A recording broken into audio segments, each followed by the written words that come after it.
Hi everyone, welcome to my channel. ತಮ್ಮೆಲ್ಲರಿಗೂ ನಮ್ಮ ಚಾನಲ್ಗೆ ಸ್ವಾಗತವನ್ನು ಕೋರುತ್ತಾ ಇವತ್ತಿನ ವಿಡಿಯೋದಲ್ಲಿ 2025-26ನೇ ಸಾಲಿನ ಅಲ್ಪಸಂಖ್ಯಾತರ ಮೊರಾರ್ಜಿ ವಸತಿ ಶಾಲೆಯ ಪ್ರವೇಶಕ್ಕೆ ಸಂಬಂಧಪಟ್ಟಂತೆ ಇಲ್ಲಿ ಈಗಾಗಲೇ ಮೊದಲ ಸುತ್ತಿನ ಸೀಟು ಹಂಚಿಕೆಯನ್ನು ಇಲ್ಲಿ ಅಲ್ಪಸಂಖ್ಯಾತರ ನಿರ್ದೇಶನಾಲಯ ಪ್ರಕಟ ಮಾಡಿರಲಾಗುತ್ತದೆ. ಹಾಗೂ ಇಲ್ಲಿ ಅಡ್ಮಿಷನ್ ಮಾಡಲಿಕ್ಕೆ ಅವರಿಗೆ ಕಾಲಾವಕಾಶವನ್ನು ನೀಡಲಾಗಿತ್ತು. ಜೂನ್ 4ರವರೆಗೆ ಕೌನ್ಸಿಲಿಂಗ್ ನಡೆಸಲಾಗಿತ್ತು.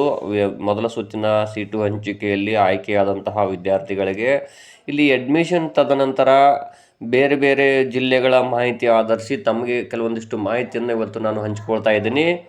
ಇನ್ನು ತಾವುಗಳು ನಮ್ಮ ಚಾನಲನ್ನು ಫಸ್ಟ್ ಟೈಮ್ ನೋಡ್ತಾ ಇದ್ದರೆ ನಮ್ಮ ಚಾನಲನ್ನು ಸಬ್ಸ್ಕ್ರೈಬ್ ಆಗಿ ಅಂತ ಹೇಳುತ್ತಾ, ಇಲ್ಲಿ ಈಗಾಗಲೇ 2ನೇ ಸುತ್ತಿನ ಸೀಟು ಹಂಚಿಕೆಗೋಸ್ಕರ ಕಾಯ್ತಾ ಇರುವಂತಹ ವಿದ್ಯಾರ್ಥಿಗಳಿಗೆ ಮತ್ತು ಪೋಷಕರಿಗೆ ತಿಳಿಸುವುದೇನೆಂದರೆ, ಇಲ್ಲಿ ಮೊದಲ ಸುತ್ತಿನ ಸೀಟು ಹಂಚಿಕೆ ನಂತರ ಅವರಿಗೆ ಕೌನ್ಸಿಲಿಂಗನ್ನು ಮಾಡಲಾಗಿತ್ತು. ಆ ಕೌನ್ಸಿಲಿಂಗ್ ತದನಂತರ ಅಡ್ಮಿಷನ್ ಮಾಡಲಿಕ್ಕೆ ಅವರಿಗೆ ಕಾಲಾವಕಾಶವನ್ನು ನೀಡಲಾಗಿತ್ತು. ಅಲ್ಲಿ ವಿದ್ಯಾರ್ಥಿಗಳು ಸೂಕ್ತ ದಾಖಲೆಗಳನ್ನು ಆ ಶಾಲೆಗಳಿಗೆ ಹೋಗಿ ಸಲ್ಲಿಸಿ ಅಡ್ಮಿಷನ್ ಮಾಡಲಿಕ್ಕೆ ಅವಕಾಶವನ್ನು ನೀಡಲಾಗಿತ್ತು. ತದನಂತರ ಇಲ್ಲಿ 2ನೇ ಸುತ್ತಿನ ಹಂಚಿಕೆ ಇಲ್ಲಿವರೆಗೂ ಆಗಿರುವುದಿಲ್ಲ. ಇದಕ್ಕೆ ಕಾರಣವನ್ನು ನಾನು ಕೂಡ ಬಹಳಷ್ಟು ಇಲ್ಲಿ ವಸತಿ ಶಾಲೆಯವರನ್ನು ನಾನು ಕಾಂಟ್ಯಾಕ್ಟ್ ಮಾಡಲಾಗಿ, ಇಲ್ಲಿ ನಮ್ಮ ಜಿಲ್ಲೆಯಲ್ಲಿ ಬಹಳಷ್ಟು ವಸತಿ ಶಾಲೆಗಳಿವೆ ಇಲ್ಲಿ ಅಲ್ಪಸಂಖ್ಯಾತರದ್ದು. ಆ ಶಾಲೆಗಳಲ್ಲಿಯೂ ನಾನು ಕೆಲವೊಂದಿಷ್ಟು ಶಾಲೆಗಳ ಇಲ್ಲಿ ಪ್ರಾಂಶುಪಾಲರನ್ನು ಕೇಳಿದಾಗ ಕೆಲವು ಶಾಲೆಗಳಲ್ಲಿ ಇನ್ನೂ ಸೀಟುಗಳು ಖಾಲಿ ಇವೆ ಅಂತ ತಿಳಿಸಿದ್ದಾರೆ. ಇನ್ನು ನಮಗೆ ಹತ್ತಿರವಿರುವಂತಹ ವಸತಿ ಶಾಲೆಗಳಲ್ಲಿ ಸಂಪೂರ್ಣ ಸೀಟುಗಳು ಮೊದಲ ರೌಂಡ್ನಲ್ಲಿಯೇ ಭರ್ತಿಯಾಗಿವೆ ಅಂತ ತಿಳಿಸಿದ್ದಾರೆ. ಹಾಗಾಗಿ ನಾನು ಕೂಡ ಅವರನ್ನು ವಿಚಾರಿಸಲಾಗಿ ಸೆಕೆಂಡ್ ರೌಂಡ್ ಲಿಸ್ಟ್ ಬಗ್ಗೆ ತಮಗಿರೋ ಮಾಹಿತಿ ಏನು ಅಂತ ಅವರನ್ನು ಕೇಳಿದಾಗ ಅವರು ತಿಳಿಸಿದಂತಹ ಮಾಹಿತಿ ಇಷ್ಟೇ: ನಮ್ಮ ಶಾಲೆಯಲ್ಲಿ ಈಗಾಗಲೇ ಅಡ್ಮಿಷನ್ಗಳು ಸಂಪೂರ್ಣ ಭರ್ತಿಯಾಗಿವೆ. ಆದರೆ ನಮ್ಮ ಜಿಲ್ಲೆಯ ಕೆಲವೊಂದು ವಸತಿ ಶಾಲೆಗಳಲ್ಲಿ, ಇಲ್ಲಿ ಮೈನಾರಿಟಿ ಶಾಲೆಗಳಲ್ಲಿ ಹೇಳುವುದಾದರೆ, ಕೆಲವೊಂದು ಶಾಲೆಗಳಲ್ಲಿ ಇನ್ನೂ ಫಸ್ಟ್ ರೌಂಡ್ನಲ್ಲಿ ಕೆಲವು ವಿದ್ಯಾರ್ಥಿಗಳು ಕೌನ್ಸಿಲಿಂಗ್ಗೆ ಹಾಜರಾಗಿಲ್ಲ ಮತ್ತು ಹಾಜರಾದವರು ಕೆಲವರು ಇನ್ನೂ ಅಡ್ಮಿಷನ್ ಮಾಡಿಲ್ಲ. ಅವರೆಲ್ಲರ ಕ್ರೋಢೀಕರಣ ಮಾಹಿತಿಯನ್ನು ಮುಖ್ಯ ಕಚೇರಿಗೆ, ಅಂದರೆ ಅಲ್ಪಸಂಖ್ಯಾತರ ನಿರ್ದೇಶನಾಲಯದ ಕಚೇರಿಗೆ ಸಲ್ಲಿಸಲಾಗುತ್ತದೆ. ಈಗಾಗಲೇ ಕೆಲವು ಶಾಲೆಯವರು ಕೂಡ ಸಲ್ಲಿಸಿರುತ್ತಾರೆ.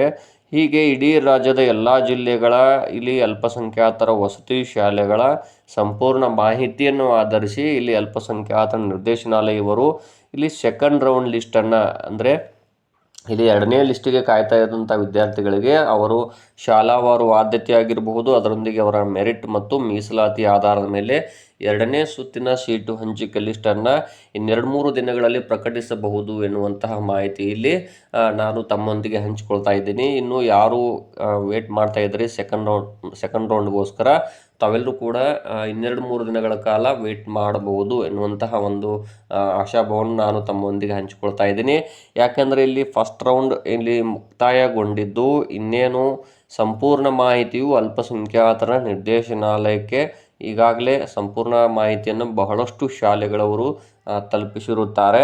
ಅದರ ಆಧಾರದ ಮೇಲೆ ಮತ್ತೆ ಅವರು ಸೆಕೆಂಡ್ ರೌಂಡ್ ಲಿಸ್ಟನ್ನು ಬಿಡುಗಡೆ ಮಾಡ್ತಾರೆ. ಮತ್ತು ಇಲ್ಲಿ ಬಹಳಷ್ಟು ಕೆಲವು ಜಿಲ್ಲೆಗಳಲ್ಲಿ ತಾವು ಕೂಡ ತಮಗೆ ಹತ್ತಿರವಿರುವಂತಹ ಶಾಲೆಗಳಿಗೆ ತಾವು ಭೇಟಿ ನೀಡ್ಬೋದು, ಅಥವಾ ನಾನು ಈಗಾಗಲೇ ಹಿಂದಿನ ವಿಡಿಯೋದಲ್ಲಿ ಆ ಶಾಲೆಗಳ ಇಲ್ಲಿ ಕಾಂಟ್ಯಾಕ್ಟ್ ಲಿಸ್ಟನ್ನು ತಮ್ಮೊಂದಿಗೆ ನಾನು ನಮ್ಮ ಯೂಟ್ಯೂಬ್ ಚಾನಲಲ್ಲಿ ಹಂಚಿಕೊಂಡಿರ್ತೀನಿ. ತಾವು ಆ ನಂಬರ್ಗಳನ್ನು ಪಡೆದುಕೊಂಡು ತಾವು ಅವರಿಗೆ ಫೋನ್ ಮಾಡೋದ್ರ ಮೂಲಕ ಕೇಳಬಹುದು.